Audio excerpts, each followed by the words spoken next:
Assalamualaikum warahmatullahi wabarakatuh. Halo teman-teman dan ibu guru, perkenalkan saya Kesha Pratiwi dari kelas 11-3. Pada video kali ini saya akan membahas materi biologi tentang sistem reproduksi. 1. Pengertian sistem reproduksi. Sistem reproduksi adalah sistem organ yang berfungsi untuk menghasilkan keturunan atau reproduksi, sehingga kelangsungan hidup manusia dapat terjaga. Lalu ada fungsi sistem reproduksi. 1. Menghasilkan sel kelamin atau gamet. 2. Tempat terjadinya pembuahan. 3. Tempat perkembangan janin. 4. Menghasilkan hormon reproduksi.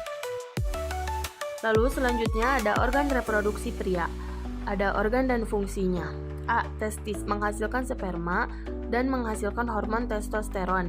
B. Epididymis, tempat pematangan sperma. C. Vas deferens, saluran pengangkut sperma menuju uretra. D. Vesicula seminalis, menghasilkan cairan nutrisi bagi sperma. E. Kelenjar prostat, menghasilkan cairan yang membantu pergerakan sperma. F. Penis, alat kopulasi dan saluran keluarnya sperma. Selanjutnya yang ketiga ada organ reproduksi wanita. Ada organ dan fungsinya. A. Ovarium atau indung telur, menghasilkan ovum atau sel telur dan menghasilkan hormon estrogen dan progesteron. B. Tuba fallopi, tempat terjadinya pembuahan. C. Uterus atau rahim, tempat tumbuh dan berkembangnya janin. D. Cervix atau penghubung rahim dan vagina. E. Vagina, jalan lahir dan saluran reproduksi. Lalu yang keempat ada proses pembentukan sel kelamin. 1. Spermatogenesis, proses pembentukan sperma di testis. Tahapannya yaitu spermatogonium ke spermatosit primer, lalu ke spermatosit sekunder, lalu ke spermatid, dan terakhir ke sperma. Yang kedua ada oogenesis, proses pembentukan ovum di ovarium. Tahapannya ada oogonium, lalu ke oosit primer, lalu ke oosit sekunder, dan terakhir ke ovum. Dan yang kelima ada siklus menstruasi. 1. Fase menstruasi pada hari ke-1 hingga 5, dinding rahim meluruh sehingga terjadi menstruasi. 2. Fase folikuler. Pada hari ke-6 hingga 13, sel telur mulai matang. Yang ketiga ada ovulasi. Pada hari ke-14, sel telur dilepaskan dari ovarium. Dan yang keempat ada fase luteal. Pada hari 15 hingga 28, rahim mempersiapkan diri untuk kehamilan. Dan jika tidak terjadi pembuahan, siklus kembali ke fase menstruasi.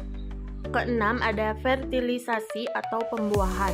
Fertilisasi adalah pertemuan sel sperma dan sel telur yang biasanya terjadi di tuba fallopi.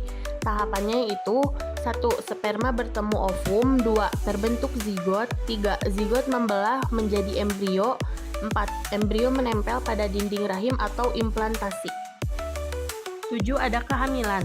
1. Tahapan perkembangan janin. Trimester 1, 0 hingga 3 bulan, pembentukan organ tubuh. Trimester 2, 4 hingga 6 bulan, janin mulai aktif bergerak. Trimester 3, 7 hingga 9 bulan, penyempurnaan organ hingga siap lahir. Lama kehamilan manusia sekitar 38 hingga 40 minggu atau kurang lebih 9 bulan. Selanjutnya yang ke-8 ada hormon reproduksi. Hormon testosteron memiliki fungsi mengatur perkembangan organ reproduksi pria. Hormon estrogen memiliki fungsi mengatur perkembangan organ reproduksi wanita. Hormon progesteron memiliki fungsi menjaga kehamilan. Hormon FSH memiliki fungsi merangsang pembentukan gamet. Hormon LH memiliki fungsi memicu ovulasi dan produksi hormon kelamin. Kesembilan ada menjaga kesehatan sistem reproduksi. 1. Menjaga kebersihan organ reproduksi. 2. Mengonsumsi makanan bergizi. 3. Melakukan pemeriksaan kesehatan bila diperlukan. 4. Berolahraga secara teratur. 5. Menghindari rokok, alkohol, dan narkoba. 6. Menggunakan pakaian yang bersih dan nyaman. Yang terakhir ada kesimpulan. Sistem reproduksi manusia terdiri atas organ reproduksi pria dan wanita yang bekerja sama untuk menghasilkan keturunan. Proses reproduksi meliputi pembentukan gamet, pembuahan, kehamilan, hingga kelahiran, yang semuanya diatur oleh berbagai hormon reproduksi. Demikian pembahasan mengenai sistem reproduksi manusia. Dengan memahami cara kerja dan cara menjaga kesehatannya, kita dapat lebih menghargai dan merawat tubuh kita dengan baik. Mohon maaf sebelumnya bila ada kesalahan atau kekurangan. Wassalamualaikum warahmatullahi wabarakatuh. Terima kasih.